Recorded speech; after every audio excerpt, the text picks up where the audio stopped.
일을 그만둘 건가? 아니면 이혼할 건가? 당장 선택해!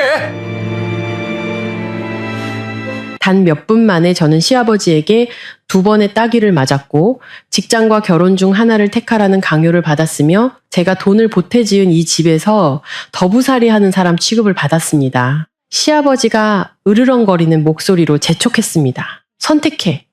직장을 버리든가 남편을 버리든가. 저는 울지도 애원하지도 화해를 구하지도 않았습니다. 그저 미소를 지으며 온 집안을 침묵시킨 한마디를 내뱉었습니다. 저는 남편을 버리겠습니다. 그리고 아버님이 앉아 계신 회장 자리는 내일 당장 제가 해고하겠습니다. 그들은 저를 그저 돈이나 벌어오는 조용하고 순종적인 며느리로만 여겼습니다. 하지만 그들은 전혀 알지 못했습니다. 그날 밤의 선택이 저의 인생에 불어닥칠 거대한 폭풍의 서막이었으며 제가 이 집안의 근간을 뒤흔들 결정적인 무엇을 쥐고 있었다는 사실을요. 여러분의 마음의 정거장이 되어주는 저희 마음 정거장 채널에 오신 것을 환영합니다. 이 이야기가 여러분의 마음을 어루만져 주길 바랍니다. 좋아요와 구독은 저희에게 큰 힘이 됩니다. 어떤 날의 야근은 승진을 위한 것이고 어떤 날의 야근은 집에 가기 싫어서 하는 것이라지만 제가 밤 9시까지 회사에 남았던 이유는 단지 저에게 선택권이 없었기 때문입니다. 현관문을 열고 들어섰을 때 저를 맞이한 것은 따뜻한 밥이 아니라 시아버지의 얼음장 같은 눈빛과 제 남편, 그 사람의 비겁한 침묵이었습니다. 불과 몇 분 사이에 저는 뺨을 2대나 맞았고 일과 결혼 중 하나를 선택하라는 강요를 받았으며 제가 돈을 보태 지은 이 집에서 더부살이하는 사람 취급을 받았습니다. 시아버지는 목소리를 낮게 깔며 윽박질렀습니다. 회사를 그만둘 거냐? 남편을 버릴 거냐? 네가 선택해. 저는 울지도 빌지도 화해를 청하지도 않았습니다. 그저 희미하게 웃으며 온 집안을 정적에 휩싸이게 할 한마디를 내뱉었을 뿐입니다. 남편은 버리겠습니다. 그리고 아버님의 그 이사 자리. 내일 제가 해고할 겁니다. 그 순간을 기점으로 이 가족의 모든 것은 이전과 같을 수 없게 되었습니다. 밤 9시, 텅 빈 사무실에는 형광등 몇 개만이 차가운 바닥을 비추고 있었습니다. 건조하고 규칙적인 에어컨 소리는 긴 하루 끝에 사람을 더 지치게 만들었습니다. 저는 컴퓨터 모니터 앞에 앉아 있었습니다. 뻑뻑한 눈, 오랫동안 같은 자세로 앉아 뭉친 어깨. 하지만 마우스를 쥔 손은 마지막 보고서의 숫자 하나하나를 꼼꼼히 확인하고 있었습니다. 창밖의 도시는 이미 오래전에 불을 밝혔습니다. 투명한 유리창 너머로 꽉 막힌 도로 위 자동차들의 행렬이 보였습니다. 빨갛고 노란 불빛들이 끝없이 이어진 뱀처럼 느껴졌습니다. 사람들은 집으로 서두르고 있었습니다. 저녁 식사와 아이들, 고된 하루 끝에 웃음소리가 있는 곳으로 말입니다. 하지만 저는 여전히 이곳에 앉아 있었습니다. 성실함을 과시하고 싶어서도 지치지 않아서도 아니었습니다. 단지 일찍 퇴근하는 것이 허락되지 않았기 때문입니다. 프로젝트는 막바지를 향해 달려가고 있었고 저희 팀은 인력이 부족했습니다. 위에서는 업무를 지시했고 아래에서는 감히 불평 한마디 하지 못했습니다. 팀장으로서 저는 진행 상황에 대한 책임과 갑작스럽게 휴가를 낸 팀원들의 업무까지 떠안아야 했습니다. 어떤 날은 점심조차 거르고 식어 빠진 커피 한 잔으로 겨우 정신을 차리기도 했습니다. 컴퓨터 화면 오른쪽 하단의 시계를 보았습니다. 21시 2분. 저는 짧은 한숨을 내쉬고 저장 버튼을 누른 뒤 컴퓨터를 껐습니다. 정적 속에서 들려오는 딸깍 소리가 유난히 선명했습니다. 자리에서 일어나 가방을 메고 익숙한 무거움을 느끼며 사무실을 나섰습니다. 언제나처럼 조용히 집에 들어가는 것에 익숙해진 사람의 감각이었습니다. 로비에 앉아 계시던 나이든 경비 아저씨가 저를 보며 안타까운 듯 고개를 저었습니다. 오늘도 늦으셨네요. 저는 억지 웃음을 지었습니다. 네, 이젠 익숙해요. 주차장에 도착해서야 가방에서 휴대폰을 꺼냈습니다. 화면이 켜지자 심장이 쿵 내려앉았습니다. 부재 중 전화 16통, 그리고 연달아 와 있는 문자 메시지. 지금이 몇 시인데 아직도 회사야? 시집간 딸이 밤낮으로 회사에만 처박혀 있고 당장 들어와. 발신인은 선명하게 시아버지라고 찍혀 있었습니다. 저는 휴대폰을 꽉 쥔 채 다시 전화하지 않았습니다. 전화하든 안 하든 집에 돌아가면 이미 모든 상황이 정해져 있을 거란 사실을 알기 때문이었습니다. 집으로 가는 길은 평소보다 더 어두웠습니다. 밤바람이 뺨을 차갑게 스쳤지만 마음속은 불이 난 듯 뜨거웠습니다. 시댁이라 부르지만 점점 잠만 자러 들르는 곳이 되어가는 저 앞의 집을 생각했습니다. 문을 열자마자 식은 밥과 오래된 기름 냄새가 코를 찔렀습니다. 부엌은 어두웠고 희미한 노란 등불만이 켜져 있었습니다. 식탁 위에는 이미 오래전에 차려진 저녁상이 있었습니다. 음식은 차갑게 식었고 접시 위에는 마른 생선 조각 몇 개가 놓여 있었으며 국그릇에는 얇은 막이 생겨 있었습니다. 아무도 저를 기다리지 않았습니다. 거실 한가운데 시아버지가 허리를 꼿꼿이 세운 채 싸늘한 표정으로 앉아 있었습니다. 두 팔을 가슴에 끼고 있는 그의 모습. 위로 천장의 불빛이 비쳐 이마의 주름이 더욱 깊어 보였습니다. 그 옆에는 남편이 벽에 바싹 붙어서서 제가 들어서는 것을 보자 시선을 피했습니다. 인사도 안부도 없었습니다. 이제야 기어 들어오는 거냐? 시아버지의 목소리는 한 글자 한 글자가 무겁게 제 얼굴에 내던져지는 것 같았습니다. 저는 허리를 숙여 신발을 벗으며 최대한 부드러운 목소리로 대답했습니다. 네, 아버님. 오늘 회사에 일이 너무 많아서요. 프로젝트가 급해서 그는 코웃음을 쳤습니다. 시집간 여자에게 가장 큰일은 가정이야. 아직도 네가 미혼인 줄 아나? 저는 가만히 서 있었습니다. 심장이 세차게 뛰고 목이 메었습니다. 이 집에 전기세, 수도세, 식비가 저절로 생기는 게 아니라는 말을 하고 싶었습니다. 제가 놀기 위해 일하는 게 아니라는 것도 저 역시 지쳐 쓰러질 것 같은 저녁이면 따뜻한 밥 한 끼와 오늘 힘들었지 라는 다정한 한마디를 간절히 바란다는 것도 말하고 싶었습니다. 하지만 저는 아무 말도 하지 않았습니다. 이 집에서 제 말은 한 번도 무게를 가진 적이 없었기 때문입니다. 시아버지가 손으로 식탁을 세게 내리쳤습니다. 내일부터 야근 없어. 그런 식으로 일하는 며느리 난 용납 못해. 저는 고개를 들어 처음으로 그의 눈을 똑바로 쳐다보았습니다. 네. 하지만 이 프로젝트는 제가 책임자예요. 제가 일찍 퇴근하면 진행에 차질이 생깁니다. 내가 알 바 아니야. 그의 목소리가 거칠어졌습니다. 똑똑히 들어. 회사를 그만두든지 남편을 버리든지 네가 선택해. 방 안은 숨 막히는 침묵에 휩싸였습니다. 남편은 여전히 그 자리에 조용히 서 있었습니다. 제 편을 들지도 반대하지도 않았습니다. 바로 그 순간 제 마음은 차갑게 식어버렸습니다. 지난 몇 년간 애써 외면해왔던 한 가지 사실을 문득 깨달았습니다. 이 집에서 저는 한 번도 아내로 여겨진 적이 없었습니다.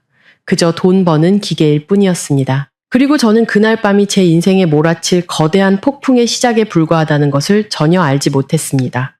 집안은 벽시계의 초침 소리가 들릴 정도로 고요했습니다. 저는 여전히 그 자리에 서 있었습니다. 가방끈을 쥔 손, 긴 하루 끝에 땀으로 축축한 등, 식어 빠진 음식 냄새가 공기 중에 맴돌았습니다. 이 집에서의 제 위치처럼 익숙하면서도 낯설었습니다. 시아버지는 저를 뚫어지게 쳐다보았습니다. 그 눈에는 불쾌감이 가득했습니다. 거기 서서 뭐해? 밥 안 먹어? 저는 식탁을 힐끗 보았습니다. 밥은 말라 있었고 국은 차갑게 식어 있었습니다. 온기라고는 찾아볼 수 없었습니다. 저는 나지막이 지친 목소리로 말했습니다. 괜찮아요. 이따 먹을게요. 너무 피곤해서요. 피곤해? 그는 입꼬리를 비틀었습니다. 밖에서 일하는 게 집에서 남편이랑 애들 챙기는 것보다 힘들어. 네 엄마한테 가서 물어봐라. 옛날 여자들 중에 너처럼 밤늦게까지 일하는 사람이 있었는지. 저는 입술을 깨물었습니다. 제 어머니는 평생을 고생하셨지만 아버지가 어머니를 이렇게 무시하도록 내버려 두신 적은 없었다고 말하고 싶었습니다. 의자를 빼서 식탁에 앉았습니다. 젓가락을 들기도 전에 시아버지가 밥그릇을 제 앞으로 거칠게 밀었습니다. 빨리 먹고 방에 들어가. 내일부터 야근은 없어. 똑똑히 알아들어. 저는 고개를 들었습니다. 이번에는 이전처럼 숙이지 않았습니다. 네, 하지만 중간에 그만둘 수는 없어요. 제가 프로젝트 책임자인데 갑자기 빠지면 어떡해 해요. 그가 식탁을 내리치자 그릇들이 요란하게 흔들렸습니다. 그 회사가 내 것인 줄 알아? 심장이 조여오는 것 같았습니다. 저는 마지막 희망이라도 붙잡는 심정으로 남편을 돌아보았습니다. 오빠라도 한마디 해줘요. 나도 우리 가족을 위해서 일하는 거잖아. 그는 고개를 숙인 채 저를 쳐다보지 않았습니다. 네가 잘못했어. 그의 목소리는 작았지만 똑똑히 들렸습니다. 아버님 말씀이 맞아. 결혼한 여자는 가정을 더 챙겨야지. 귀가 멍멍해졌습니다. 가벼운 한마디였지만 마치 찬물을 얼굴에 끼얹는 것 같았습니다. 저는 쓴 웃음을 터뜨렸습니다. 그럼 이 집 생활비, 전기세, 수도세, 식비는 어디서 나오는 건데요? 공기는 순식간에 팽팽해졌습니다. 시아버지가 벌떡 일어섰습니다. 얼굴이 분노로 붉어졌습니다. 네가 지금 무슨 말버릇이야? 누구한테 대들어? 사실을 말씀드리는 것뿐이에요. 목소리가 떨렸지만 저는 말을 이었습니다. 제가 이기적이어서 일하는 게 아니에요. 저도 힘들고 스트레스 받는다고요. 닥쳐! 그가 소리쳤습니다. 무슨 일이 일어났는지 깨닫기도 전에 제 뺨으로 무언가 날아왔습니다. 짝 귀가 윙윙거리고 머리가 어지러웠습니다. 몸이 휘청거려 의자에서 떨어질 뻔했습니다. 왼쪽 뺨이 불에 댄 것처럼 화끈거렸습니다. 저는 손으로 얼굴을 감쌌습니다. 방금 일어난 일이 믿기지 않았습니다. 시아버지는 거친 숨을 몰아쉬며 허공에 손을 든 채 서 있었습니다. 명심해. 이 집에서는 내가 왕이야. 저는 남편을 돌아보았습니다. 그는 여전히 그 자리에 서서 저를 부축하러 오지 않았습니다. 말리는 말 한마디 없었습니다. 그 순간 심장 속 무언가가 산산조각 나는 것을 느꼈습니다. 저는 천천히 일어섰습니다. 고개를 들어 시아버지를 똑바로 쳐다보았습니다. 제가 일하는 건 부끄러운 일이 아니에요. 아직도 말대꾸야? 그가 다시 손을 휘둘렀고 두 번째 따기가 날아왔습니다. 이번에는 쓰러지지 않았습니다. 저는 허리를 꼿꼿이 세웠습니다. 눈물이 흘렀지만 눈빛은 더 이상 흔들리지 않았습니다. 머릿속에 한 가지 생각이 분명하게 떠올랐습니다. 오늘 내가 고개를 숙이면 평생 고개를 들 수 없을 것이다. 저는 숨을 깊게 들이마셨습니다. 제 목소리는 이상할 정도로 차분했습니다. 아버님 말씀이 맞아요. 선택해야죠. 온 집안이 얼어붙었습니다. 회사를 그만두거나 저는 천천히 말했습니다. 남편을 버리거나 저는 지난 몇 년간 남편이라 불렀던 남자를 돌아보았습니다. 그리고 저는 답을 정했어요. 두 번째 뺨을 맞은 후 집안은 무서운 정적에 휩싸였습니다.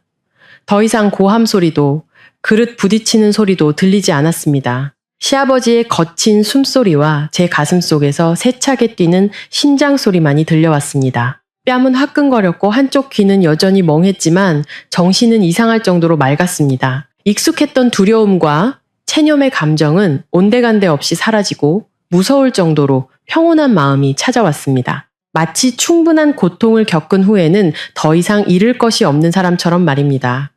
저는 천천히 뺨에서 손을 떼었습니다. 숨을 깊게 들이쉬고 고개를 들었습니다. 시아버지는 분노와 경멸이 뒤섞인 눈으로 저를 쳐다보았습니다. 그 눈빛은 뭐야? 아직도 할 말 남았어? 저는 바로 대답하지 않았습니다. 대신 남편을 돌아보았습니다. 그는 여전히 그 자리에 고개를 숙인 채 서 있었습니다. 두 손을 깍지 낀 모습이 꼭 책임을 회피하는 어린아이 같았습니다. 저를 지켜주리라 믿었던 남자는 이제 제 인생에서 희미한 그림자에 불과했습니다. 저는 희미하게 웃었습니다. 기뻐서가 아니라 마침내 모든 것을 깨달았기 때문이었습니다. 저는 선택했어요. 제 목소리는 크지 않았지만 한 글자 한 글자가 바닥에 선명하게 떨어졌습니다. 시아버지가 눈썹을 치켜떴습니다. 뭘 선택해? 남편을 버리기로요. 온 집 안에 공기가 닿는 것 같았습니다. 시어머니가 부엌에서 뛰쳐나왔습니다. 얼굴이 하얗게 질려 있었습니다. 세상에 얘야 무슨 말이니? 부부 사이에 무슨 일이 있든 차근차근 이야기해야지 어떻게 그런 심한 말을 하니? 저는 시어머니를 보았습니다. 제가 비난받고 감시당하고 모욕당할 때마다 침묵으로 일관했던 그 여자를 말입니다. 심한 말이 아니에요. 저는 대답했습니다. 사실을 말했을 뿐이에요. 저는 다시 남편을 보았습니다. 당신은 단 한 번도 나를 지켜준 적이 없어. 그러니 당신은 더 이상 내 남편이 아니야. 그가 고개를 들었습니다. 눈에는 당혹감이 역력했습니다. 여보, 화났을 때 그런 말 하는 거 아니야. 부모님도 다 우리 가족 잘 되라 그러시는 거잖아. 저는 고개를 저었습니다.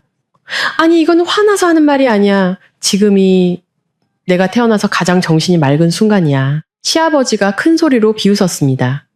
네가 남편을 버리면 끝날 것 같아? 이 집에서 나가면 네가 뭘 할 수 있을 것 같아? 그가 제게 더 가까이 다가왔습니다. 내가 똑똑히 말해두지. 이 가문이 없으면, 이 집이 없으면 너는 아무것도 아니야. 저는 그의 눈을 피하지 않고 똑바로 쳐다보았습니다. 아버님 말씀이 맞아요. 제가 고개를 끄덕이자 그는 잠시 주춤했습니다. 하지만 아버님은 한 가지를 잊으셨네요. 온 가족이 조용히 저를 쳐다보았습니다. 저는 천천히 주머니에서 휴대폰을 꺼냈습니다. 어두운 거실에서 화면이 밝아지자 제 얼굴이 선명하게 드러났습니다. 여전히 손자국이 남아 있었지만 눈빛은 더 이상 흔들리지 않았습니다. 저는 이 가문이 필요 없어요. 제가 말했습니다. 제가 가진 것은 처음부터 이 가족의 것이 아니었으니까요. 시아버지가 미간을 찌푸렸습니다. 지금 무슨 헛소리를 하는 거야? 저는 차갑게 느껴질 정도로 평온한 미소를 지었습니다. 남편은 버리겠다고요. 저는 다시 한번 말했습니다. 그리고 이 일은 아주 빠르게 처리될 겁니다. 저는 몸을 돌려 계단을 향해 천천히 걸어갔습니다. 하지만 가기 전에 멈춰서서 고개를 돌리지 않은 채 말했습니다. 아버님께 한 가지 말씀드리죠. 집 안은 숨을 죽였습니다. 아버님이 앉아 계신 그 이사자리 생각만큼 튼튼한 의자가 아닐 겁니다. 아무도 제가 무슨 말을 하는지 이해하지 못했고 반응하지 못했습니다. 오직 저만이 알고 있었습니다. 이 게임의 판은 이미 뒤집히기 시작했고 가장 먼저 두려움에 떨게 될 사람은 제가 아니라는 것을 말입니다. 그날 밤 저는 시댁에서 자지 않았습니다. 방에서 여행 가방을 꺼내 필요한 옷 몇 가지만 챙겼습니다. 모든 것은 조용히 이루어졌습니다. 아무도 막지 않았고 묻지도 않았습니다. 아마 그들은 제가 일시적인 분노로 가출했으며 이전에 여러 번처럼 며칠 지나지 않아 고개를 숙이고 돌아올 것이라 생각했을 겁니다. 그들은 제가 이번에는 정말로 떠난다는 것을 몰랐습니다. 등 뒤로 문이 닫히는 철컥 소리가 건조하게 울렸습니다. 그 소리는 크지 않았지만 제게는 너무나 오랫동안 이어져 온 인내의 시간에 마침표를 찍는 소리처럼 들렸습니다. 밖은 밤바람이 세차게 불고 있었습니다. 저는 대문 앞에 한참 동안 서 있었습니다. 울지 않기 위해 숨을 깊게 들이마셨습니다. 슬퍼서가 아니라 가벼워져서였습니다. 몇 년 만에 처음으로 숨을 쉬는 것 같았습니다. 한편 제 등 뒤의 집에서는 공기가 무겁게 가라앉기 시작했습니다. 시아버지는 소파에 앉아 있었습니다. 손에는 이미 식어버린 찻잔이 들려 있었습니다. 그는 허공을 응시하며 제 말을 되뇌었습니다. 아버님이 앉아 계신 그 이사자리, 생각만큼 튼튼한 의자가 아닐 겁니다. 그것이 감히 나를 협박해? 그가 중얼거렸습니다. 옆에서 그릇을 치우던 시어머니가 남편을 힐끗 쳐다보며 목소리를 낮췄습니다. 여보, 보셨어요? 오늘 쟤 뭔가 달랐어요. 내가 이 나이 먹도록 사람 눈빛만 봐도 알아요. 쟤 빈말하는 거 아니에요. 쓸데없는 소리 마. 시아버지가 소리쳤습니다. 걔는 그냥 며느리일 뿐이야. 회사 일에 대해 뭘 알겠어? 하지만 그렇게 말하면서도 그의 손은 찻잔을 너무 세게 쥐어 떨리고 있었습니다. 남편은 방구석에 서서 아버지를 훔쳐보다가 다시 고개를 숙였습니다. 마음속에서 희미한 불안감이 피어오르기 시작했습니다. 그는 회의 때마다, 계약할 때마다 거래처 사람들이 자신보다 저를 더 존중했던 순간들을 떠올렸습니다. 그는 제가 회사에서 무슨 일을 하는지 한 번도 물어본 적이 없었습니다. 제가 무엇을 쥐고 있는지 전혀 이해하지 못했습니다. 그날 밤 시아버지는 잠을 이루지 못했습니다. 눈을 감기만 하면 제 평온한 눈빛이, 그 차가운 미소가, 뺨을 2대나 맞고도 쓰러지지 않고 꼿꼿이 서 있던 제 모습이 떠올랐습니다. 한밤중에 그는 벌떡 일어나 휴대폰을 들고 그의 신복인 비서에게 전화했습니다. 내일 당장 회사 주주명부 전부 다시 확인해. 수화기 저편에서 비서가 머뭇거렸습니다. 네, 어느 부분을 중점적으로 확인할까요? 시아버지는 몇 초간 침묵하다가 천천히 말했습니다. 내 며느리와 관련된 모든 것. 전화를 끊고 그는 멍하니 앉아 있었습니다.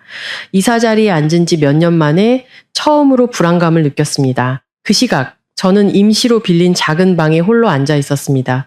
불은 끈 채 휴대폰 화면에서 나오는 빛만이 방 안을 비추고 있었습니다. 이메일을 열자 거래처, 이사회, 법무팀에서 온 수많은 미확인 메일이 나타났습니다.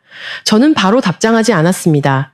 변호사에게 짧은 문자 하나만 보냈습니다. 이혼 서류와 인사 개편안 준비 부탁드립니다. 때가 거의 다 됐습니다. 문자를 보낸 뒤 휴대폰을 내려놓고 눈을 감았습니다. 더 이상 두렵지도 떨리지도 않았습니다. 오직 한 가지 감각만이 분명했습니다. 폭풍은 이미 시작되었고 이번에는 제가 운전대를 잡고 있다는 것. 다음날 아침 시아버지는 매우 일찍 일어났습니다.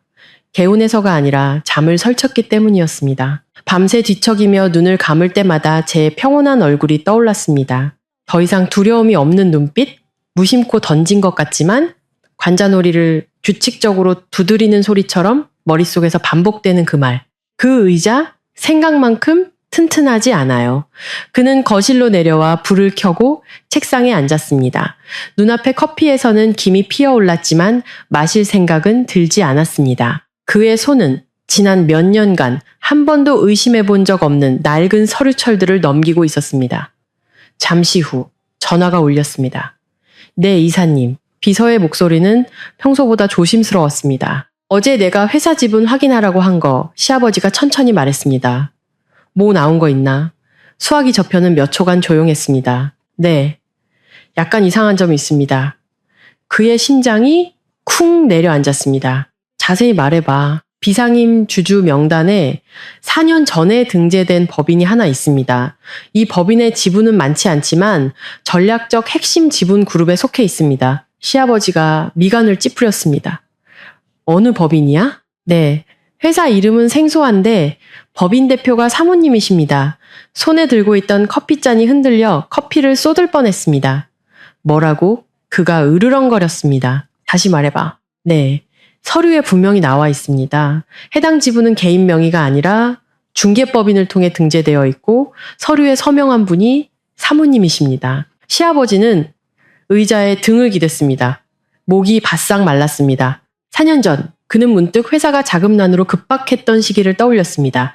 그때 정체불명의 투자자가 나타나 조용히 자금을 대주었습니다. 경영 참여를 요구하지 않고 법적으로 매우 까다로운 몇 가지 조항만 요구했습니다.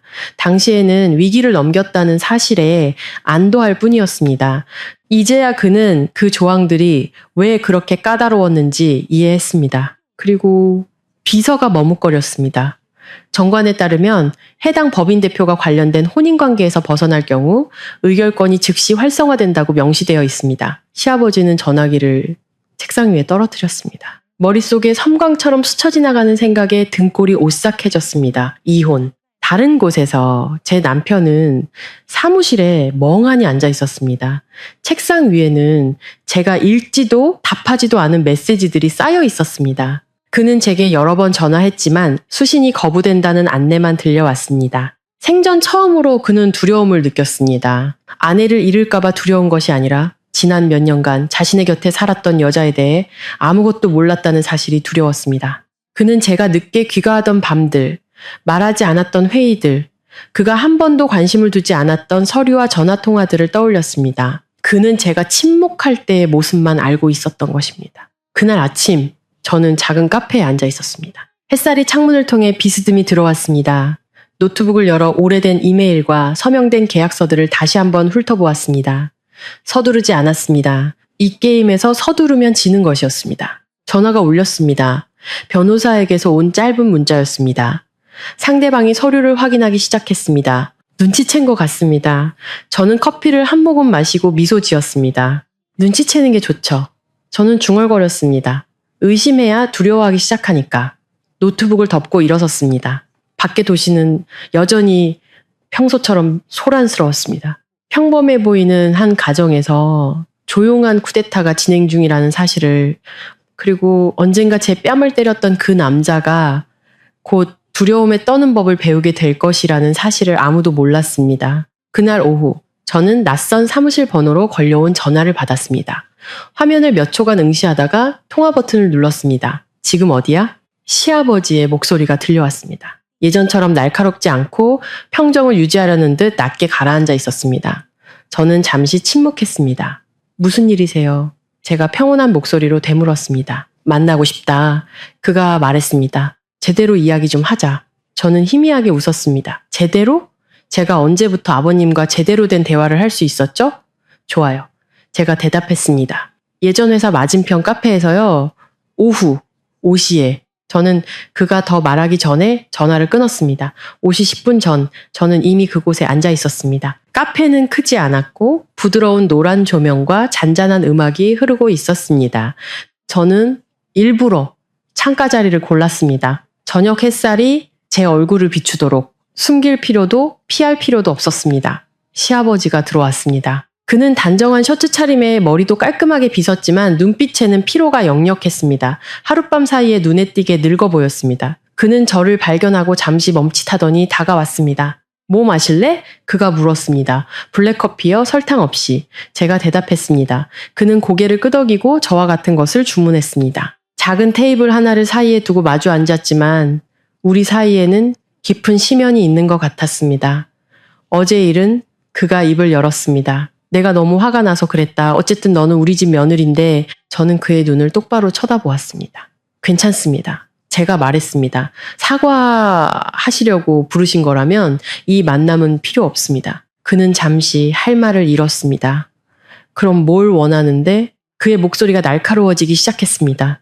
저는 커피잔을 내려놓고 천천히 말했습니다. 제가 아버님께 원하는 건 없어요. 다만 더 이상 저를 무시하지 말아주셨으면 해요. 그는 씁쓸하게 웃었습니다. 네가 그럴 자격이 있다고 생각해? 저는 바로 대답하지 않았습니다.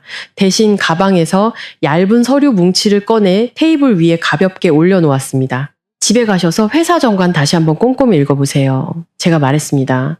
특히 전략적 지분 부분 말이에요. 그의 얼굴이 창백해졌습니다. 너 지금 무슨 말을 하는지 알고 있어? 아주 잘 알죠. 저는 미소 지었습니다. 그리고 제가 이혼 서류에 도장을 찍으면 의결권이 어떻게 변하는지도요. 그의 손이 주먹을 꽉 쥐었습니다. 나를 협박하는 거냐? 아니요. 저는 고개를 저었습니다. 통보하는 겁니다. 공기가 무겁게 내려앉았습니다. 잠시 후 그가 목소리를 낮췄습니다. 그래서 내가 어떻게 하면 좋겠냐? 그 질문이야말로 제가 기다리던 것이었습니다. 간단해요. 제가 말했습니다. 그날 하셨던 모든 말씀을 거두어 주세요. 그리고 앞으로는 제 삶에 간섭하지 마세요. 그는 헛웃음을 쳤습니다. 그것만으로 끝날 것 같아? 저는 일어나 가방을 받습니다. 그리고 저와 제 남편의 일은 제가 결정할 겁니다. 저는 정중하게 고개를 숙여 인사했습니다. 시간 내주셔서 감사합니다. 저는 등을 돌려 걸어 나갔습니다. 제 등 뒤에서 그는 미동도 없이 앉아 있었고 테이블 위의 커피는 점점 식어갔습니다. 그날 밤 남편이 저를 찾아왔습니다. 그는 제가 빌린 방 문 앞에 초췌한 모습으로 서 있었습니다. 눈에는 검은 그늘이 져 있었습니다. 잠깐 얘기 좀 할 수 있을까? 그가 쉰 목소리로 물었습니다. 저는 문을 열었습니다. 하세요. 미안해. 그가 고개를 숙였습니다.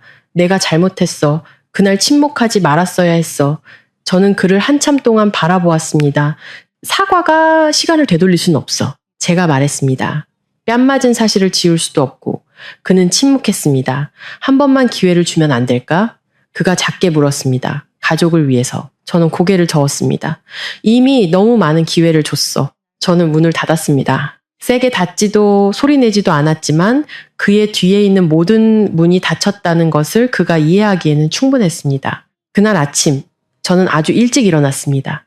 잠을 설쳐서가 아니라 몇 년 만에 처음으로 깊은 잠을 잤기 때문이었습니다. 작은 창문으로 들어온 햇살이 제가 어젯밤부터 단정하게 준비해둔 서류 뭉치가 놓인 나무 책상을 비추고 있었습니다. 저는 커피 한 잔을 타서 자리에 앉아 마지막으로 서류를 한 장 한 장 넘겨보았습니다. 손은 떨리지 않았고 망설임도 없었습니다. 생각했던 것만큼의 아쉬움도 느껴지지 않았습니다. 서류 맨 위에는 굵은 글씨로 이혼 신청서라는 세 글자가 인쇄되어 있었습니다. 저는 제 이름을 서명했습니다. 글씨는 한 줄의 흐트러짐도 없이 단호했습니다. 마지막 획이 그어지는 순간 저는 분명히 알았습니다. 제 인생의 새로운 장이 시작되었다는 것을. 오전 9시 제 변호사는 모든 서류를 접수했습니다. 오전 10시 공식적인 통보가 제가 한때 가족이라 불렀던 남편에게 전달되었습니다. 남편은 사무실에 앉아 있다가 이메일을 받았습니다. 그는 메일을 열어 한 줄 한 줄 읽고는 그대로 얼어붙었습니다. 놀라서가 아니라 제가 마음이 약해지기를 바랐기 때문이었습니다. 그는 제게 전화했지만 받지 않았고 문자를 보냈지만 답장이 없었습니다. 생전 처음으로 그는 뒤에 남겨진다는 기분을 느꼈습니다. 가난해서가 아니라 함께 나아갈 자격이 없어서였습니다. 그는 부모님 댁으로 달려갔습니다. 거실에 들어서자마자 아버지가 잿빛 얼굴로 앉아 있는 것을 보았습니다. 그 앞에는 서류 더미가 놓여 있었습니다. 아버지, 무슨 일이에요? 그가 물었습니다. 시아버지가 고개를 들어 아들을 보았습니다. 눈에는 분노와 당혹감이 뒤섞여 있었습니다. 네, 아내가 지금 무슨 짓을 하고 있는지 알아? 그는 침묵했습니다. 이혼 소송을 걸었어. 시아버지의 목소리가 갈라졌습니다. 그뿐만이 아니야. 그는 다른 서류 뭉치를 테이블 위로 던졌습니다. 전략적 주주그룹의 의결권이 활성화됐어. 그의 얼굴이 하얗게 질렸습니다. 그게 무슨 말이에요, 아버지? 시아버지는 바로 대답하지 않았습니다. 그는 자리에서 일어나 방 안을 서성였습니다. 발걸음이 평소보다 무거웠습니다. 이제부터는 내가 회사에서 모든 것을 마음대로 결정할 수 없게 됐다는 뜻이다. 방 안은 숨 막히는 침묵에 휩싸였습니다. 그는 그 자리에 얼어붙었습니다. 그럼 그가 더듬거렸습니다. 처음부터? 그래. 시아버지가 말을 잘랐습니다. 너는 처음부터 끝까지 네가 어떤 사람과 함께 살고 있었는지 전혀 몰랐던 거야. 그는 의자에 주저앉았습니다. 머릿속에는 제가 늦게 귀가하던 밤들, 피하던 전화들, 모욕적인 말 앞에서도 침묵하던 순간들이 스쳐 지나갔습니다. 그것은 체념이 아니라 적절한 때를 기다리고 있었던 것이었습니다. 그날 저녁, 저는 메시지 한 통을 받았습니다. 여보, 나한테 화가 났으면 내가 다 받아줄게. 하지만 이건 아니야. 난 감당할 수 없어. 저는 화면을 한참 동안 바라보다가 휴대폰을 껐습니다. 제가 잔인해서가 아니라 한 번도 저를 아껴주지 않았던 사람들을 동정하는데 지쳤기 때문이었습니다. 도시의 다른 편에서는 시아버지가 긴장된 얼굴로 회의실에 들어섰습니다. 처음으로 그는 자신을 향한 의심의 눈초리들을 느꼈습니다. 더 이상 경외의 눈빛이 아니라 자신을 대체할 수 있는지 저울질하는 눈빛이었습니다. 그는 뒤늦게 한 가지 사실을 깨달았습니다. 그날의 2번의 따기는 저를 쓰러뜨린 것이 아니라 바로 자신의 의자를 걷어차 버린 것이었습니다. 그날 아침에 전체 회의실은 평소보다 사람들로 꽉 차 있었습니다. 공기는 무거웠고 일반적인 회의와는 분위기가 달랐습니다. 이사회 멤버들은 각자의 자리에 반듯하게 앉아 있었습니다. 앞에는 회의 시작과 함께 배부된 자료가 놓여 있었습니다. 아무도 큰 소리로 이야기하지 않았고 종이를 넘기는 소리만 간간히 들려왔습니다. 시아버지는 의장석에 앉아 있었습니다. 그는 여전히 익숙한 정장을 입고 단정한 모습을 하고 있었지만 테이블 위에 놓인 손은 불안하게 움직이고 있었습니다. 무의식적으로 손가락을 까딱이는 모습은 그가 애써 감추려는 긴장감을 드러내고 있었습니다. 시작합시다. 그의 목소리는 낮았지만 이전처럼 확신에 차 있지는 않았습니다. 회의는 처음 15분간은 평범하게 진행되었습니다. 재무보고, 프로젝트 진행 상황, 다음 분기 계획 등 모든 것이 익숙했습니다. 하지만 시간이 흐를수록 회의실 안에서 오가는 눈빛이 많아졌습니다. 마지막 안건에 이르자 한 이사가 손을 들었습니다. 전략적 주주 그룹에 대해 질문하고 싶습니다. 회의실은 즉시 조용해졌습니다. 시아버지는 조용히 주먹을 쥐었습니다. 그 문제는 이전에 해결된 사안입니다. 그가 대답했습니다. 다시 논의할 필요 없습니다. 그 남자는 희미하게 미소 지었습니다. 유감스럽지만 지금 다시 논의해야 할 것 같습니다. 그는 서류 뭉치를 테이블 중앙으로 밀었습니다. 오늘 아침부로 활성화된 새로운 정관에 따라 이 주주그룹의 의결권 대표가 변경되었습니다. 시아버지가 벌떡 일어섰습니다. 말도 안 돼. 그가 으르렁거렸습니다. 누가 감히 활성화해. 그때 회의실 문이 열렸습니다. 모든 사람의 시선이 일제히 그곳으로 향했습니다. 제가 들어섰습니다. 소란스럽지도 서두르지도 않았습니다. 저는 단순한 정장을 입고 있었고 얼굴은 평온했으며 눈빛에는 더 이상 어떤 두려움도 담겨 있지 않았습니다. 저는 회의 테이블로 똑바로 걸어가 모든 사람에게 정중하게 고개를 숙여 인사했습니다. 늦어서 죄송합니다. 제가 말했습니다. 하지만 제때 온 것 같네요. 온 회의실이 얼어붙었습니다. 시아버지는 얼굴이 하얗게 질린 채 굳어 있었습니다. 네, 네가 왜 여기에... 그가 더듬거렸습니다. 여긴 네가 함부로 들어올 곳이 아니야. 저는 의자에 가방을 내려놓고 가져온 서류를 펼쳤습니다. 며느리 자격으로 온 것이 아닙니다. 제가 천천히 말했습니다. 전략적 주주그룹의 합법적인 대표 자격으로 왔습니다. 회의실 전체에 웅성거리는 소리가 퍼졌습니다. 저는 모든 사람을 둘러보았습니다. 정관에 따라 혼인 상태가 변경될 경우 의결권은 즉시 이전됩니다. 제가 말했습니다. 그리고 저는 오늘 아침에 모든 절차를 마쳤습니다. 시아버지는 한 걸음 물러섰습니다. 손이 떨리고 있었습니다. 불가능해. 그가 속삭였습니다. 네가 어떻게 해? 저는 그를 똑바로 쳐다보았습니다. 잊으셨어요? 제가 대답했습니다. 저는 아무런 준비 없이 행동하는 법이 없어요. 이사회 의장이 입을 열었습니다. 다른 이의가 없으시다면 대표이사직에 대한 재신임 투표를 진행하겠습니다. 아무도 아무 말도 하지 않았습니다. 오직 시아버지의 거친 숨소리만이 조용한 회의실에 울려 퍼졌습니다. 저는 자리에 앉았습니다. 바로 그의 맞은편에요. 생전 처음으로 그는 제 눈을 피했습니다. 그에게 자부심을 안겨주었던 권력의 의자가 이제 그의 눈앞에서 흔들리기 시작했습니다. 회의실은 에어컨 소리가 들릴 정도로 조용했습니다. 모든 시선은 이사회 의장에게 쏠려 있었습니다. 그는 지금 일어나는 모든 일이 착오가 아님을 확인하려는 듯 정관을 한 장 한 장 천천히 넘겼습니다. 시아버지는 여전히 서 있었습니다. 그는 앉지 않았습니다. 아마도 그 의자가 더 이상 자신의 것이 아님을 직감했기 때문일 겁니다. 회사 정관에 따라 의장이 입을 열었습니다. 전략적 주주그룹의 의결권이 활성화될 경우 이사회는 즉시 대표이사직을 재검토할 권한을 가집니다. 그가 고개를 들어 회의실을 둘러보았습니다. 다른 의견 있으신 분? 아무도 손을 들지 않았고 반대하는 목소리도 없었습니다. 그 침묵이야말로 가장 명백한 대답이었습니다. 시아버지가 저를 돌아보았습니다. 그의 눈에는 더 이상 분노나 경멸이 아닌 당혹감이 서려 있었습니다. 명령하고 소리치고 모든 것 위에 군림하는 데 익숙했던 사람이 이제 무엇을 해야 할지 몰라 하고 있었습니다. 그가 목소리를 냈지만 말이 갈라졌습니다. 정말 이 지경까지 일을 만들어야 했어? 저는 그를 오랫동안 바라보았습니다. 제가 만든 게 아닙니다. 제가 말했습니다. 저는 단지 각자의 자리를 되돌려 놓는 것 뿐입니다. 의장이 고개를 끄덕였습니다. 그럼 투표를 진행하겠습니다.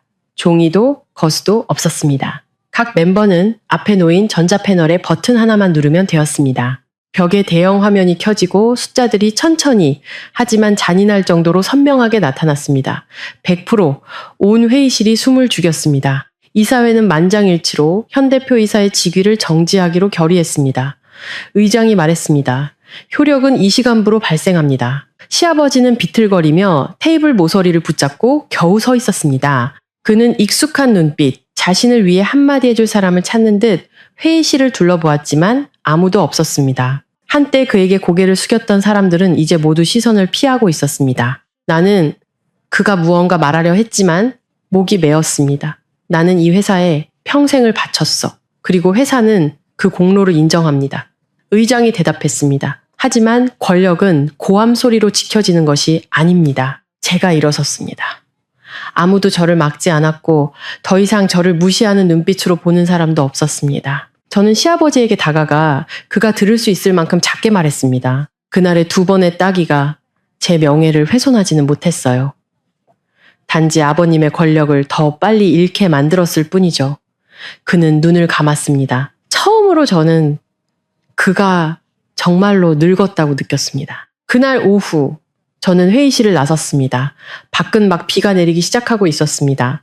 비는 가볍게 내렸습니다. 저는 처마 밑에 서서 숨을 깊게 들이마셨습니다.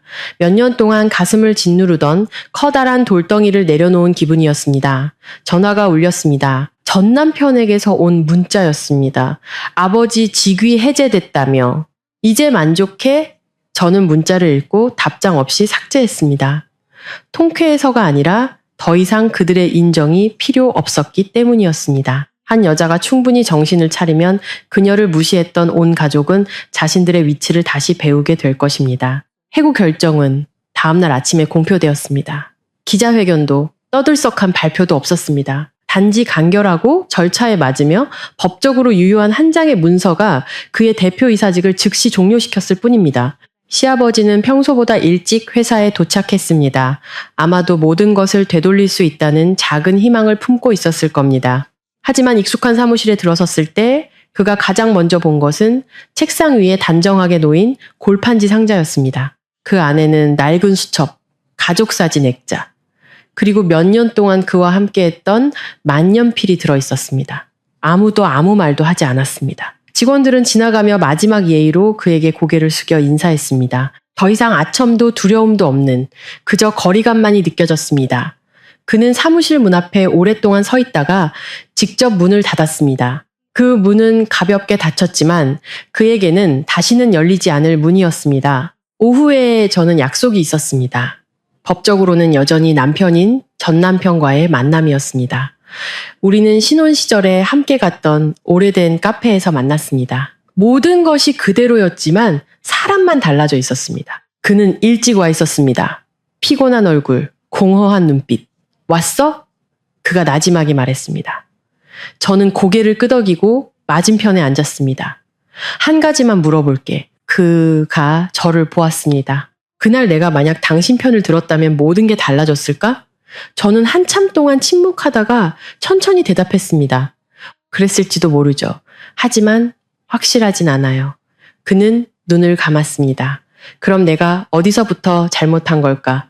저는 그를 보았습니다. 이번에는 분노도 연민도 없었습니다. 당신은 내가 영원히 참을 거라고 생각한 데서부터 잘못됐어. 제가 말했습니다. 그리고 나를 동등한 사람으로 보지 않은 것도 그는 고개를 숙였습니다. 미안해. 알아요. 제가 대답했습니다. 하지만 사과가 일어난 일을 바꿀 수는 없어요. 저는 마지막 서류 뭉치를 테이블 위에 올려놓았습니다. 이혼 서류는 다 처리됐어요. 제가 말했습니다. 당신에게서 아무것도 가져가지 않을게요. 내 자유만 되찾아갈 뿐이에요. 그는 바로 서명하지 못했습니다. 손이 떨렸습니다. 나를 사랑한 적은 있었어? 저는 고개를 끄덕였습니다. 있었죠. 하지만 오늘부터는 나 자신을 더 사랑할 거예요. 그는 삐뚤어진 필체로 서명했습니다. 저녁, 저는 새 아파트의 발코니에 홀로 서 있었습니다. 도시에는 불이 켜지고 바람이 부드럽게 불어왔습니다. 저는 눈을 감고 모든 것이 천천히 지나가도록 두었습니다. 더 이상 고함 소리도 식은 밥도 무시하는 눈빛도 없었습니다. 오직 저와 누구의 허락도 받지 않고 나답게 살아갈 새로운 인생만이 남아 있었습니다. 사업 실패로 직위를 잃는 남자들도 있고 사랑이 식어 깨지는 결혼 생활도 있습니다. 하지만 한 여자가 영원히 고개를 숙일 것이라 생각했기 때문에 무너지는 가족도 있습니다. 그리고 그들은 틀렸습니다. 이혼 서류에 도장을 찍은 후 저는 그들을 다시 만나지 않았습니다. 피해서가 아니라 만날 이유가 없었기 때문입니다. 제 삶은 새로운 리듬을 찾았습니다. 매일 아침 저는 작지만 조용한 아파트에서 눈을 뜹니다. 뜨거운 커피 한 잔을 내리고 창문으로 쏟아지는 햇살을 봅니다. 아무도 제 잠자리를 캐묻지 않고 전화 한 통, 문자 한 통을 감시하지 않습니다. 평온함은 생각보다 단순했습니다. 한편 옛집의 모든 것은 빠르게 변했습니다. 시아버지는 이전보다 집에 있는 시간이 많아졌습니다. 아침마다 서둘러 회의에 갈 일도 빗발치는 전화를 받을 일도 없어졌습니다. 그는 몇 시간이고 텔레비전 앞에 앉아 있었지만 정말로 화면을 보고 있지는 않았습니다. 권력이 떠난 자리는 거대한 공허함으로 남았습니다. 명령하고 존경받는데 익숙했던 사람은 그 모든 것이 사라지자 차가운 침묵만이 남았습니다. 시어머니는 피곤하다는 말을 입에 달고 살았습니다. 이전처럼 말이 많지 않았습니다. 밥을 차려도 먹는 사람은 2사람뿐이었고 음식은 예전보다 더 많이 남았습니다. 잔소리할 만큼 늦게 귀가하는 사람도 짜증을 낼 대상도 없어졌습니다. 어떤 저녁이면 그녀는 제가 앉았던 자리를 바라보며 한숨을 쉬었습니다. 만약에 그녀는 말을 잇지 못하고 침묵했습니다. 전 남편은 집을 나와 임시로 밖에서 지냈습니다. 그의 일은 직접적인 타격을 받지 않았지만 동료들이 그를 보는 눈빛이 달라졌습니다. 아무도 입 밖으로 내지는 않았지만 모두가 그가 모든 것을 놓친 사람이라는 것을 알고 있었습니다. 한 번은 그가 회사 앞에 오랫동안 서서 드나드는 사람들을 바라보다가 휴대폰을 꺼내 제게 보낼 문자를 작성했습니다. 썼다 지우기를 반복했습니다.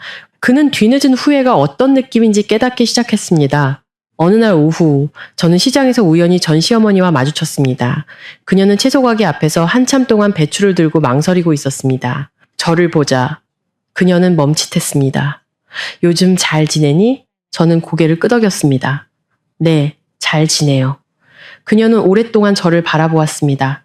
눈에는 미안함과 아쉬움이 뒤섞여 있었습니다. 그때 내가 만약 네 편을 들어주는 말 한마디라도 했더라면 저는 희미하게 미소 지었습니다. 다 지난 일인걸요, 어머님. 누구나 자신의 선택을 하는 거죠. 그녀는 고개를 숙였습니다. 패배해서가 아니라 너무 늦게 깨달았기 때문이었습니다. 그날 밤 저는 거울 앞에 서서 서랍에서 마지막으로 결혼 반지를 꺼냈습니다. 반지는 여전히 빛났지만 제게는 이미 오래전에 그 역할을 다한 물건이었습니다. 저는 반지를 상자에 넣었습니다. 분노도 원망도 없었습니다. 그저 더 이상 서로에게 속하지 않을 뿐이었습니다. 어떤 이별은 눈물이 필요 없습니다. 단지 머무는 것이 가장 큰 실수임을 깨달을 만큼의 냉철함만 있으면 됩니다. 이혼 서류에 도장을 찍고 나서 저는 울지 않았습니다. 생각했던 것처럼 바로 홀가분해지지도 않았습니다. 제가 가장 뚜렷하게 느낀 것은 공허함이었습니다. 아프지도 괴롭지도 않았지만 은근하게 존재하는 이상한 빈 공간. 마치 너무 오랫동안 짊어졌던 무거운 짐을 내려놓아 오히려 어깨가 가벼워진 것이 어색한 사람처럼 말입니다. 혼자 사는 첫날 밤, 저는 작은 아파트로 돌아와 조심할 필요 없이 문을 열었습니다. 거실에는 저를 신문하기 위해 앉아있는 사람이 없었습니다. 감시하는 눈빛도 없었습니다. 한숨소리, 잔소리, 비교하는 말도 없이 오직 정적만이 있었습니다. 불을 켜자 방이 적당히 밝아졌습니다. 가방을 의자에 내려놓고 신발을 벗은 뒤 한참 동안 방 한가운데에 가만히 서 있었습니다. 몇 년 만에 처음으로 다음에 뭘 해야 할지 몰랐습니다. 혼란스러워서가 아니라 자유가 아직 익숙하지 않아서였습니다. 부엌으로 가 냉장고를 열었습니다. 간단한 재료 몇 가지 뿐이었습니다. 뜨거운 라면 한 그릇을 끓였습니다. 채소를 조금 넣고 계란도 하나 풀었습니다. 아주 평범한 음식이었지만 저는 한 숟가락 한 숟가락 천천히 먹었습니다. 아무도 재촉하지 않았고 그렇게 먹으면은 꼴이 그게 뭐냐고 비난하는 사람도 없었습니다. 문득 깨달았습니다. 행복이란 때로는 아무런 걱정 없이 밥 한 끼 먹는 것이라는 걸. 그날 밤 저는 깊은 잠을 잤습니다. 악몽도 꾸지 않았고 한밤중에 놀라 깨지도 않았습니다. 익숙한 불쾌감이 섞인 채 제 이름을 부르는 소리도 들리지 않았습니다. 다음 날 아침, 저는 평소보다 일찍 일어났습니다. 햇살이 커튼을 뚫고 들어와 바닥에 긴 빗줄기를 만들었습니다. 저는 일어나 커튼을 젖히고 숨을 깊게 들이마셨습니다. 아침 공기가 너무 상쾌해서 저도 모르게 미소를 지었습니다. 커피를 내려 창가에 서서 아래를 내려다보았습니다. 모두가 바쁘게 움직이고 있었지만 이번에는 제가 무언가로부터 도망치고 있다는 느낌이 들지 않았습니다. 회사에서도 모든 것은 평소와 같았습니다. 동료들은 다른 눈빛으로 저에게 인사했습니다. 호기심도 동정도 아닌 존중의 눈빛이었습니다. 저는 여전히 일하고 회의하고 결정을 내렸습니다. 다만 더 이상 정시에 맞춰 집에 가기 위해서 두를 필요가 없다는 점이 달랐습니다. 점심에는 제 자신에게 맛있는 식사를 선물했습니다. 혼자 앉아 있었지만 외롭지 않았습니다. 문득 예전의 점심시간들이 떠올랐습니다. 항상 집안일을 걱정하며 급하게 먹어치우던 감사 한마디 듣지 못했던 그 시간들. 이제 저는 천천히 식사했고 처음으로 시간이 제 것이라고 느꼈습니다. 그 후 며칠 동안 저는 제 삶을 다시 정리하기 시작했습니다. 옷장을 정리하고 더 이상 쓰지 않는 물건들을 버렸습니다. 낡은 기억이 깃든 물건들은 잠시 들어보았다가 내려놓았습니다. 아프지도 아쉽지도 않았습니다. 그저 지나간 일일 뿐이었습니다. 어떤 밤에는 소파에 홀로 앉아 잔잔한 음악을 틀고 눈을 감았습니다. 제가 걸어온 길을 생각했습니다. 눈물을 삼키던 순간들, 조금만 더 참자고 스스로를 다독이던 순간들, 내가 충분히 노력하면 더 나은 대우를 받을 것이라 생각했던 순간들, 이제 저는 알게 되었습니다. 친절은 인내에 대한 보상이 아니며 존중은 침묵에서 오지 않는다는 것을. 미래가 어떻게 될지, 다시 누군가를 사랑하게 될지는 알 수 없었습니다. 하지만 한 가지는 분명히 알았습니다. 이 순간부터 저는 매일 밤 집에 돌아오는 것이 두려운 삶을 결코 살지 않을 것이라는 것. 그리고 그것만으로도 제가 올바른 선택을 했다고 믿기에 충분했습니다. 이혼 후 전 남편의 삶이 바로 나락으로 떨어지지는 않았습니다. 그는 여전히 출근했고 돌아갈 집이 있었고 곁에는 부모님이 있었습니다. 하지만 그가 바로 깨닫지 못한 한 가지, 바로 기댈 곳을 잃어버렸습니다.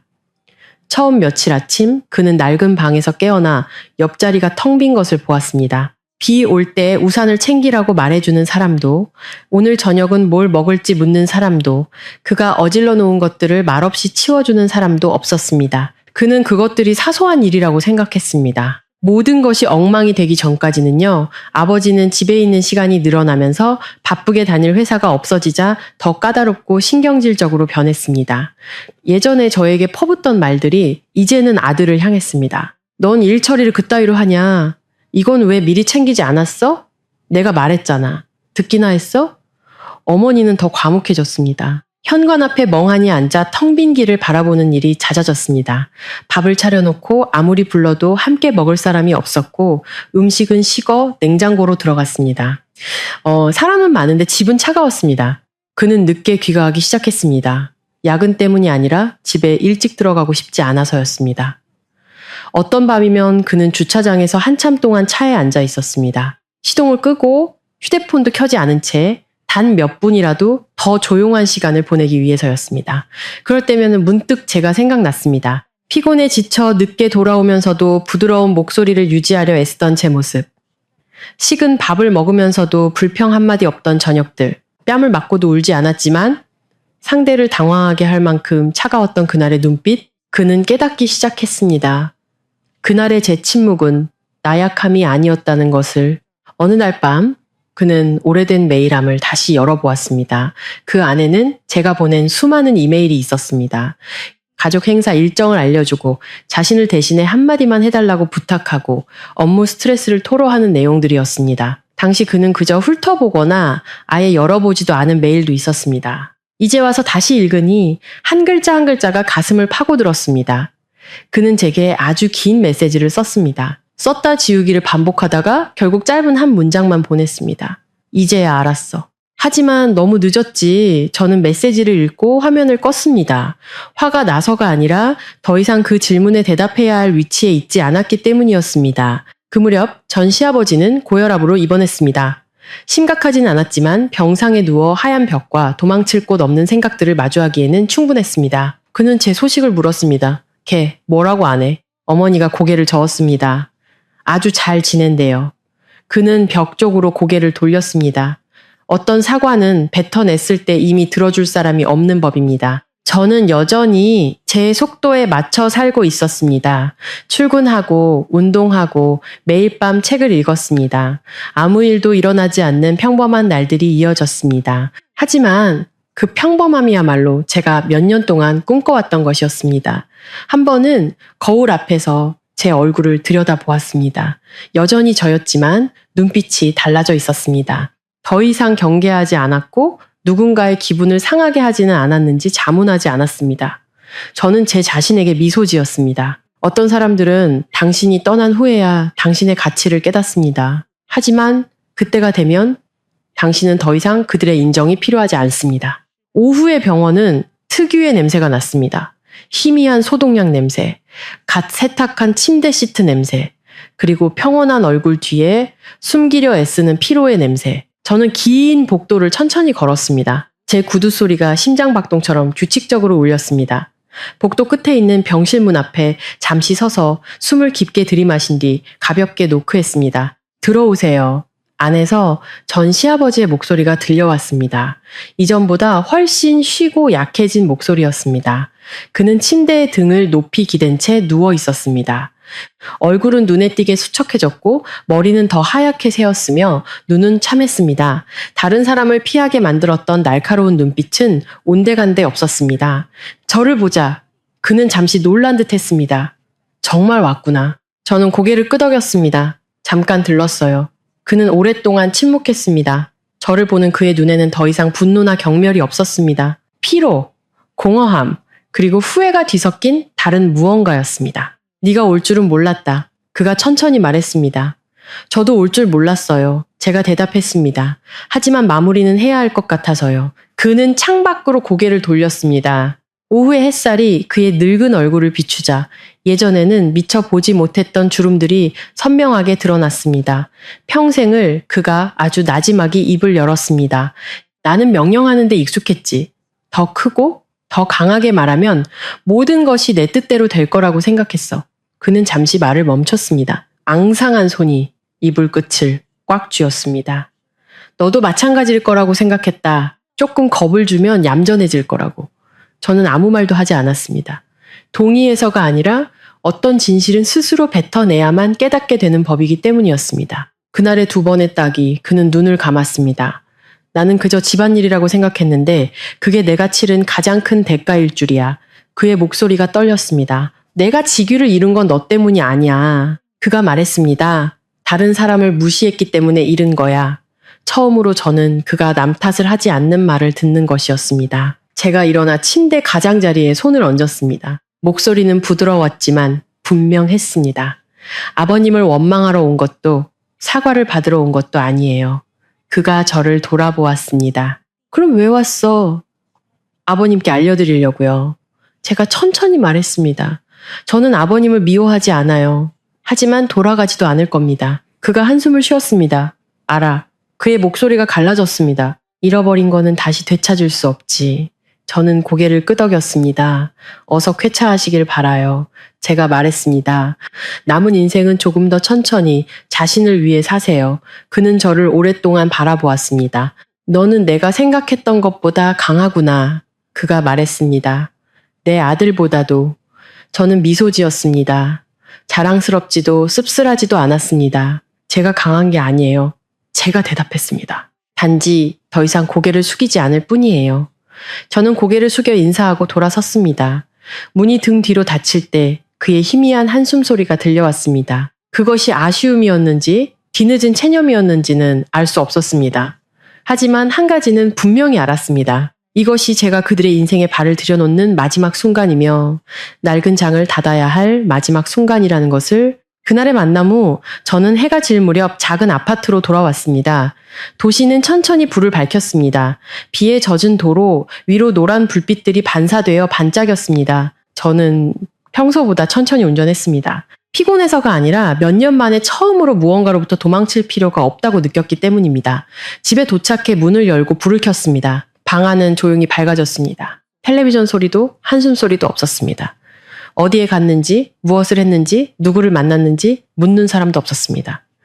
저는 가방을 내려놓고 신발을 벗은 뒤 한참 동안 바닥에 주저앉아 있었습니다. 울지도 슬퍼하지도 않았습니다. 그저 긴 여정 끝에 지쳤을 뿐이었습니다. 부엌에 들어가 작은 냄비에 국을 끓였습니다. 간단한 국이었지만 아주 천천히 한 단계 한 단계 정성껏 끓였습니다. 문득 깨달았습니다.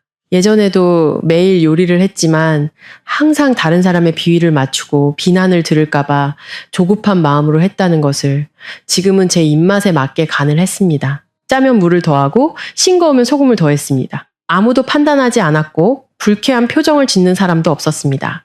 나를 위해 사는 것은 누구에게도 미안해할 필요가 없는 일이라는 것을 깨달았습니다. 그날 밤 저는 창가에 앉아 오래된 음악을 들었습니다. 늦게 귀가하던 밤, 무시당하면서도 이를 악물고 침묵해야 했던 밤에 저를 울게 만들었던 노래였습니다. 이번에는 아주 평온하게 들었습니다. 기억은 여전히 그 자리에 있었지만 더 이상 저를 아프게 할 힘이 없었습니다. 며느리로 살았던 시간, 식은 밥, 야근하고도 비난받았던 날들을 생각했습니다. 저는 충분히 참고 잘하고 순종적으로 굴면 모든 것이 변할 것이라 생각했습니다. 이제는 알게 되었습니다. 어떤 사람들은 당신이 더 나아지기를 바라는 것이 아니라 그저 당신이 자신들보다 낮은 곳에 있기를 바랄 뿐이라는 것을. 다음날 아침 저는 일찍 일어났습니다. 간단한 옷으로 갈아입고 머리를 단정하게 묶고 아주 다른 기분으로 밖으로 나섰습니다. 과거에 얽매인 사람이 아니라 앞을 향해 나아가는 사람의 기분이었습니다.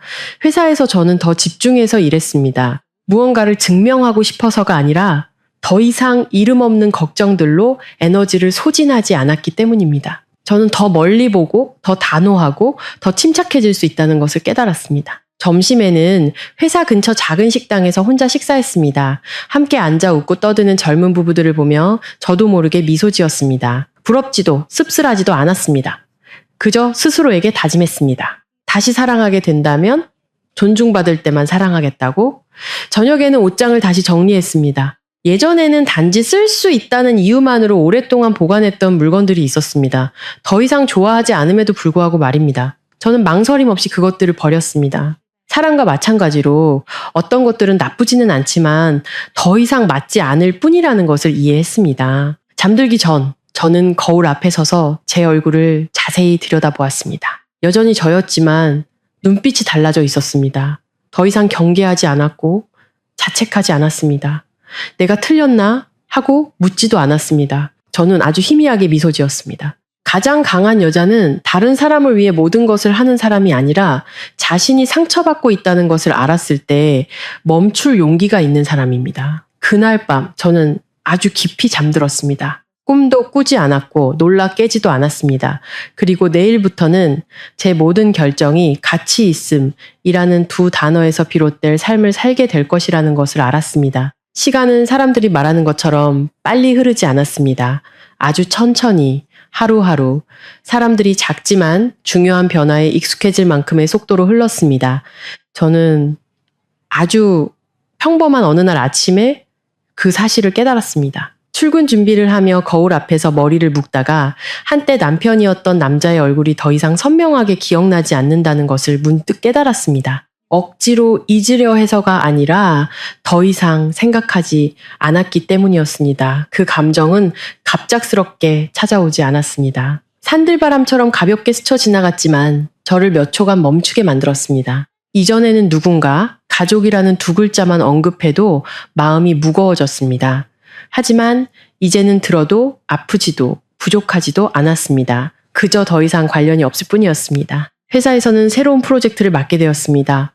압박감도 크고 시간도 촉박했지만 이전과 달리 당황하지 않았습니다. 계획을 세우고 업무를 분담하고 제 한계를 분명히 말했습니다. 처음으로 저는 이 부분은 시간이 더 필요합니다.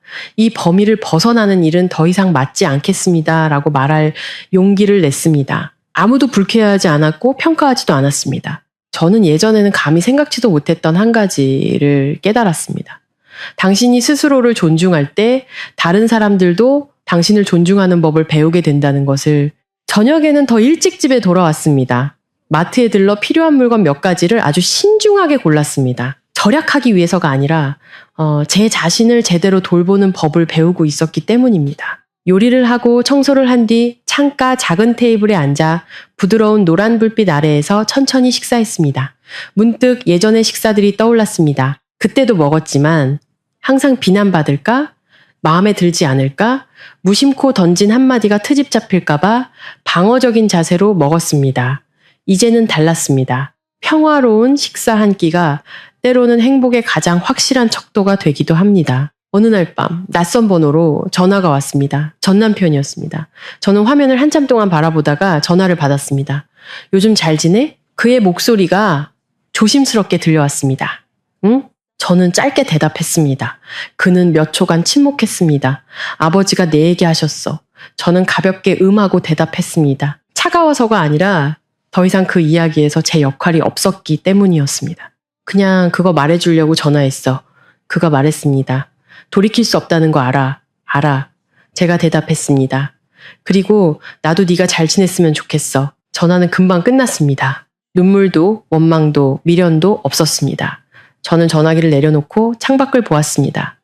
가로등 불빛이 나뭇잎을 비추고 바람이 부드럽게 불었습니다. 도시는 마치 제 인생에 아무런 비극도 없었던 것처럼 여전히 살아 움직이고 있었습니다. 그리고 저는 그것이야말로 가장 멋진 일이라는 것을 깨달았습니다. 인생은 누구의 고통 때문에 멈추지 않지만 충분히 용감한 사람에게는 항상 다시 시작할 기회를 줍니다.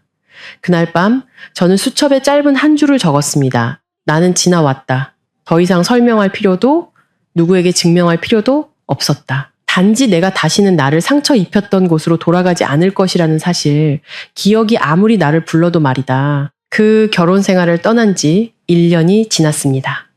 특별한 기념일도 기억해야 할 날도 없었습니다. 그저 아주 평범한 어느 날 아침 회사 엘리베이터 안에서 반짝이는 스테인리스 거울에 비친 제 모습을 보고 제가 아주 많이 달라졌다는 것을 문득 깨달았습니다. 옷을 더 잘 입게 되어서도 새로운 직책 때문도 아니었습니다. 제 눈빛이 더 이상 피곤하지 않았기 때문이었습니다. 더 이상 까닭 없는 비난에 대비해야 한다는 경계심을 품고 살지 않았습니다. 매일 아침 아주 가벼운 마음으로 집을 나섰습니다. 일하고 살고 그리고 돌아왔습니다. 누구의 마음에 들기 위해 애쓸 필요가 없었습니다. 회사에서는 큰 프로젝트를 맡게 되었습니다.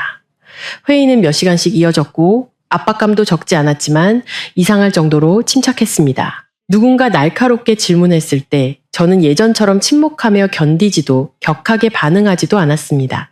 충분하고 명확하며 핵심을 짚어 대답했습니다. 회의가 끝났을 때 한 동료가 다가와 작게 말했습니다. 팀장님, 정말 단단해 보이세요. 저는 미소 지었습니다. 단단함은 다른 사람보다 강해서가 아니라 더 이상 아무도 내가 서 있는 기반을 위협할 수 없기 때문입니다. 저녁에는 해가 질 무렵 집에 돌아왔습니다. 불을 켜고 창문을 열자 비 온 뒤에 촉촉한 나무 냄새를 머금은 바람이 불어왔습니다. 간단한 저녁을 만들어 작은 테이블에 차리고 조용히 식사했습니다. 외롭지 않았습니다. 그저 평온했습니다. 문득 전 남편을 생각했습니다. 원망이나 아쉬움이 아니라 마치 다른 길로 갈라선 옛 길을 떠올리는 것처럼 말입니다. 더 이상 만약에라는 질문을 하지 않았습니다. 그 질문들은 이미 아주 멀리 남겨두고 왔습니다. 주말 오후 어머니 댁에 들렀습니다. 어머니는 저를 보며 손을 쓰다듬고 말했습니다.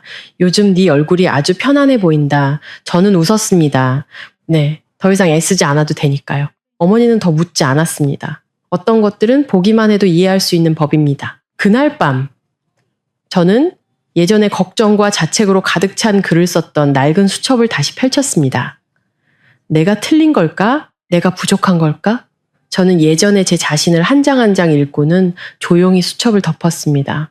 어떤 고통은 지울 필요가 없습니다. 단지 그것들이 더 이상 우리를 지배하지 않으면 됩니다. 저는 수첩을 서랍에 넣고 불을 끄고 누웠습니다.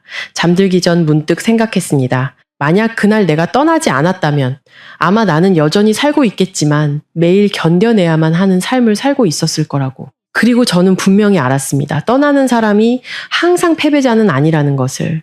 어떤 사람들은 처음으로 제대로 살기 위해 떠나는 것입니다. 그날 오후 갑자기 비가 내렸습니다.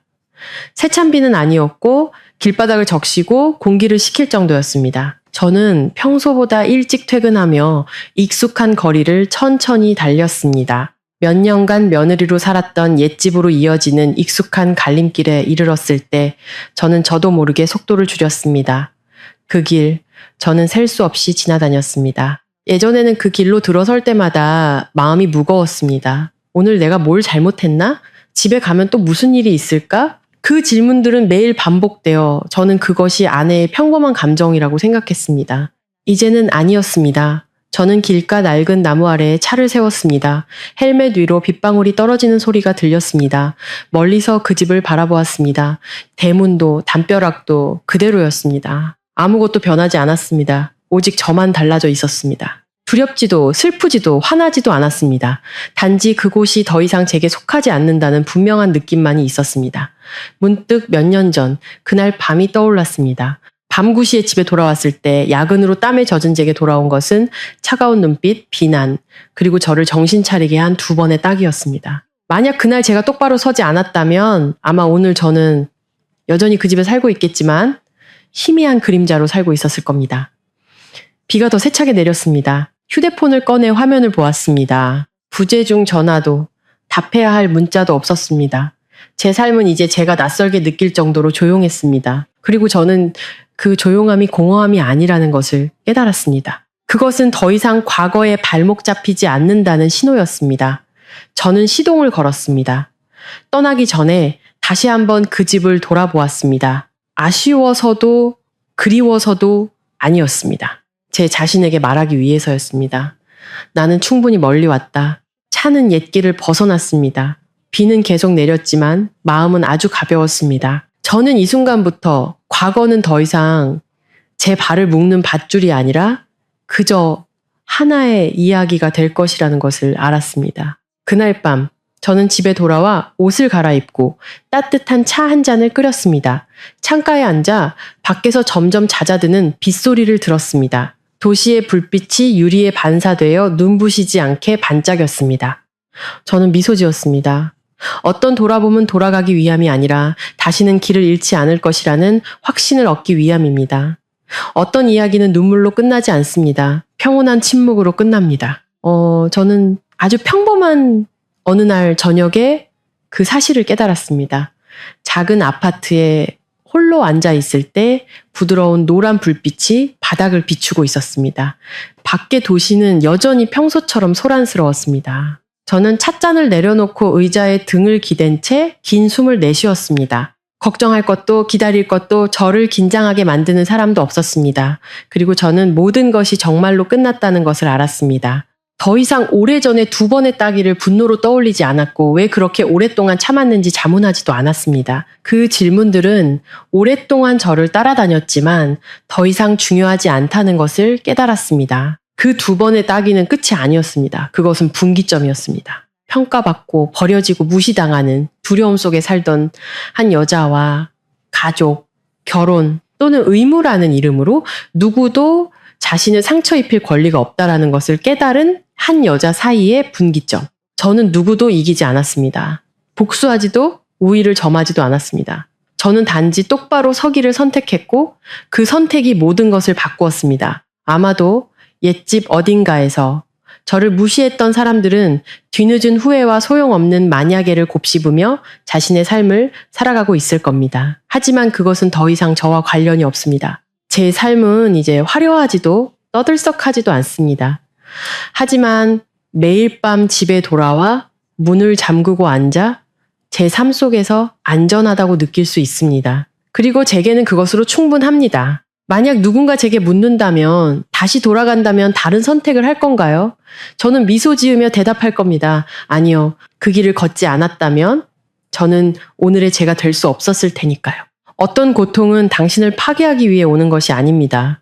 그것들은 당신에게 제때 떠나는 법을 가르쳐주기 위해 오는 것입니다. 저는 일어나 불을 끄고 잠들기 전에 마지막으로 방을 둘러보았습니다. 작은 공간이지만 제가 허락받을 필요 없이 침묵하지 않고도 존재할 수 있는 곳. 저는 모든 것을 마무리하는 말처럼 제 자신에게 나지막이 속삭였습니다. 남을 위해 충분히 살았어. 이제는 나를 위해 살자. 밖은 밤이 깊어가고 있었고 제 마음은 몇 년 만에 처음으로 정말로 평화로웠습니다. 이야기는 승패가 아닌 깨달음으로 끝을 맺습니다.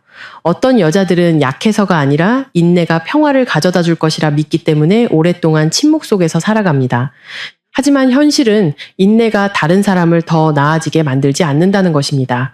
그것은 단지 당신을 당신의 삶 속에서 점점 더 작아지게 만들 뿐입니다. 이 이야기 속 2번의 따기는 단순한 육체적 고통이 아니라 존중과 모욕, 사랑과 경멸 사이의 마지막 경계선이었습니다. 이 이야기가 남기는 가장 큰 교훈은 가족은 당신이 돌아오는 것을 두려워해야 하는 것이 아니라는 것입니다. 결혼은 누군가에게 당신을 상처 입힐 권리를 주는 핑계가 될 수 없습니다. 잘못된 것 앞에서 침묵하는 것은 온화함이 아니라 때로는 자신을 잃어버리는 것입니다. 그리고 가장 중요한 것은 떠나는 것이 항상 실패는 아니라는 점입니다. 어떤 떠남은 자존심을 지키고 자기 자신을 구하는 유일한 방법입니다.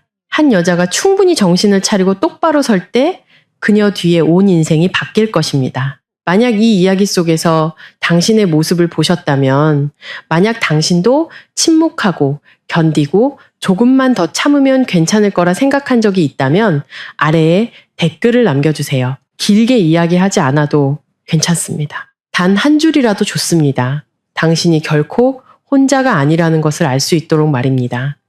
이 이야기가 당신의 마음에 와닿았다면 좋아요를 눌러주세요. 부드러운 위로가 필요한 사람들에게 이 영상을 공유해 주시고 특히 마음 정거장 채널을 구독하셔서 매일 밤 우리 함께 삶의 이야기와 부드럽지만 깊은 교훈을 들으며 조금 더 천천히 살고 자신을 더 잘 이해하고 더 많이 사랑하는 시간을 가졌으면 합니다. 마지막까지 들어주셔서 감사합니다. 평안한 밤 되세요.